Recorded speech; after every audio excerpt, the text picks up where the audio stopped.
Okay, this is the second video on Axis Empires Ultimate Edition. Just a quick update from what I've done earlier today. I've actually added all the counters for the naval, the air and naval expansion to the game, which I was going to do anyway, because I think one of the criticisms people often have of this game is the fact that it does abstract the air and naval to a very high extent. Personally, I didn't really have much of an issue with it, but and I'm always a bit wary, having played with all the extras thrown in, like cruisers in flames and carriers in flames and God knows what else. You just get totally overwhelmed with counters, but that's not the case here. I think the total setup's probably taken me about 3 hours, and that's clipping as well at the same time. Now the main reason that the adding the naval and air stuff in took quite a bit longer is not the fact that there's loads more pieces actually set up on the board. There aren't really, but we just nip round it. Excuse me. This is where most of the extra work was done, in the fact you've got your shipbuilding track, which you don't necessarily have to use this. You could use your turn track, but it's just it's a good way of separating your ships out from the rest of the game, because otherwise you probably clutter up your turn track. It's this bit here, these allowable builds. There's all the different types that are available, so all those counters had to be clipped and everything, even though they're not actually in play. These are the ones that, most of the ones that are in play, though there are a few other fleets of where there's only about 2 or 3 counters, which I've actually set them up on the map instead. You've got this little fleet HQ display, it says. Right, so if you notice, if you turn it over, you've got it's an Axis fleet, so they can be used for either Axis or Allied fleets depending on the current state of the game. I think that'll be enough. You might need a few more, but I think you can manage with that number. And as I say, if you've got only a few counters, just put them on the board. Another thing that came up is somebody sent me a text saying that in the Ultimate Edition there's only actually one training scenario in Daisensu, which is Tora Tora. So they seem to have got rid of the really basic beginners ones in Daisensu. So if you are going to start it, definitely do Case White. I'm not sure you necessarily have to do Barbarossa, but Case Yellow as well you need to do before all the minor countries and the invasions of places like Norway, where you're going to have to use beachheads and stuff like that. And you obviously using cards as well. I think you use cards in Barbarossa. I didn't play Barbarossa. I just played the Case White and the Case Yellow.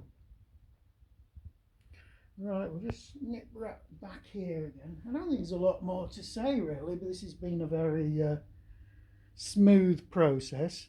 In terms of errata, there is a small errata file which is available on Board Game Geek. It's dated November 2023. I haven't seen another one that supersedes that, and the errata are pretty basic. It's just one sheet, pretty much one sheet of A4.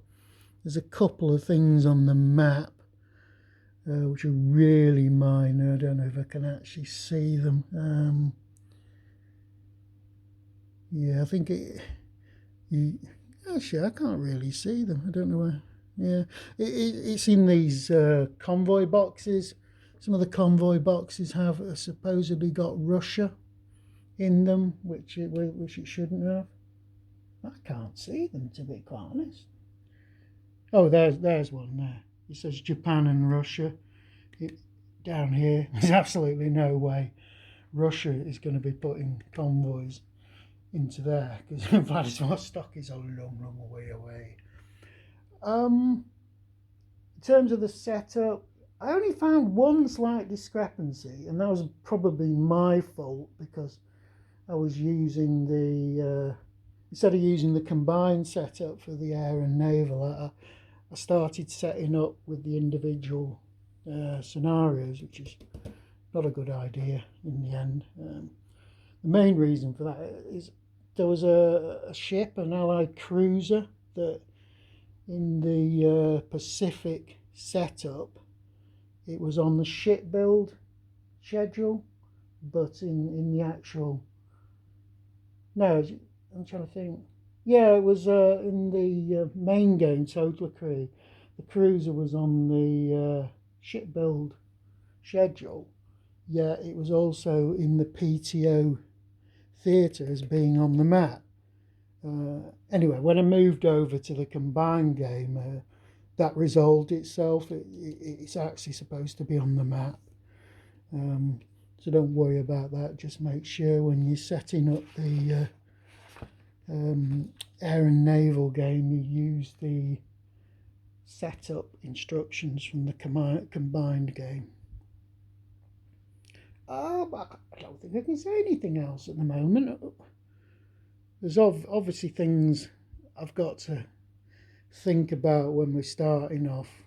We've got the weather and stuff like that that's going to play an effect. What I tend to do with weather, I create my own markers. So instead of having the tiny little weather markers, if I can find one, probably, yeah. Instead of having the tiny little weather markers like this, I create a big banner thing on a sticky to say it's mud, and then I don't forget. Otherwise, I'm always forgetting the weather. I'm always forgetting it.